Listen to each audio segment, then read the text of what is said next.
గుర్తుపెట్టుకోండి. చివరగా మీ చెత్త రాజకీయం, ఈ లీకులు, పనికిమాలిన విచారణలు 2 ఏళ్లు కాలక్షేపం చేశారు. 50-60 ట్రిప్పులు కొట్టినట్టున్నారు ఢిల్లీకి. ప్రతి వారం ఢిల్లీకి పోవాలి, కాంగ్రెస్ కు మూటలు సమర్పించుకోవాలి. కాంగ్రెస్ కు మూటలు ఇవ్వకపోతే కాంగ్రెస్ పెద్దలకు మీ సీటు పోతుంది.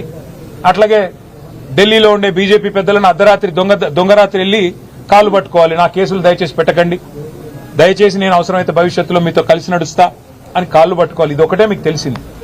ఈ 2 ఏళ్లలో మరి మీరు రాష్ట్రానికి సాధించింది ఏమన్నా ఉందా దయచేసి చెప్పాలని చెప్పి నేను రాష్ట్ర ప్రభుత్వాన్ని అడుగుతా ఉన్నా. బుద్ధి తెచ్చుకొని ఇప్పుడు అన్ని ట్రై చేశారు మీరు. కాళేశ్వరం అన్నారు, స్కామ్ అన్నారు. 93,000 కోట్లు ఖర్చు అయిన దానిలో 1,00,000 కోట్ల స్కామ్ అన్నారు. అట్లాగే ఫార్ములా ఈ కుంభకోణం అన్నారు, ఏదో జరిగిందన్నారు. విద్యుత్ విషయంలో ఏదో రిటైర్డ్ జడ్జి గారు, సుప్రీంకోర్టు జడ్జి మదన్ లోకూర్ గారు నేసి ఏదో సాధిస్తామన్నారు. మరి ఇప్పుడు ట్యాపింగ్ అంటూ 2 ఏళ్లుగా టైంపాస్ చేస్తున్నారు. ఒక్కొక్కటిగా ప్రజలకు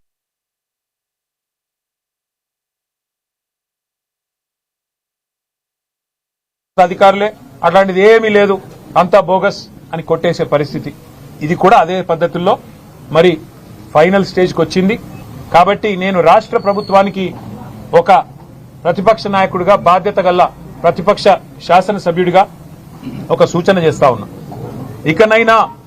ఇకనైనా మీరు ఈ అటెన్షన్ డైవర్షన్ గేమ్ ఆపేసి ఇప్పుడు బడ్జెట్ ప్రవేశపెట్టే టైం వచ్చింది. ఇది మీకు 3వ బడ్జెట్. దీని తర్వాత మీకు మిగిలేది ఒకటే బడ్జెట్.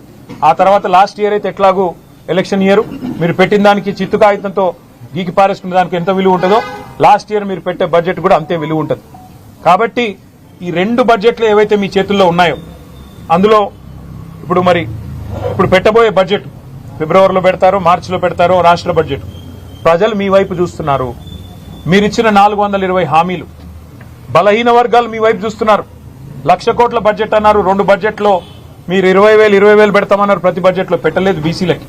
మరి ఈ బడ్జెట్లోనన్నా గత బడ్జెట్లు ఇది కలిపి ఒక 35,000 కోట్లు పెడతారా అని చెప్పి రాష్ట్రంలోని బీసీలందరూ చూస్తా ఉన్నారు.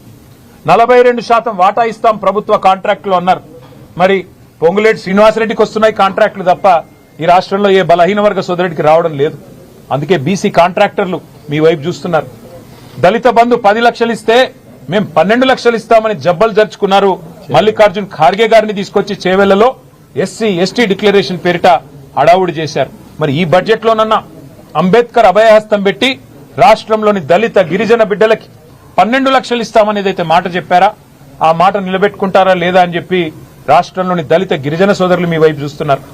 మైనారిటీలోకి సబ్ ప్లాన్ అన్నారు. మరి మైనారిటీ సబ్ ప్లాన్ ఏమైనా పెడతారా? మరి మైనారిటీలకు కనీసం ఏదన్నా న్యాయం చేస్తారా? మైనారిటీ సోదరులు చూస్తా ఉన్నారు. అట్లాగే విద్యా భరోసా కార్డు అన్నారు 5 లక్షలు. మా విద్యార్థులు చూస్తా ఉన్నారు మీ వైపు. మీ 420 హామీలు, మీ 6 గ్యారంటీలు ఆడబిడ్డలు ఎదురు చూస్తున్నారు. మహాలక్ష్మి నెలకు 2,500 ఎప్పుడు వస్తాయని.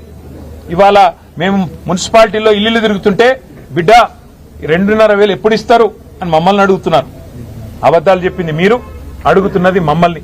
ఇది ఈరోజు రాష్ట్రంలోని పరిస్థితి. ఇవాళ రాష్ట్రంలో ఈ పరిస్థితులుంటే మీరు గాలి మాటలు, గాల్లో విహారాలు, సిట్ల పేరిట కాలక్షేపాలు బంద్ చేసి బడ్జెట్ మీద దృష్టి పెట్టండి.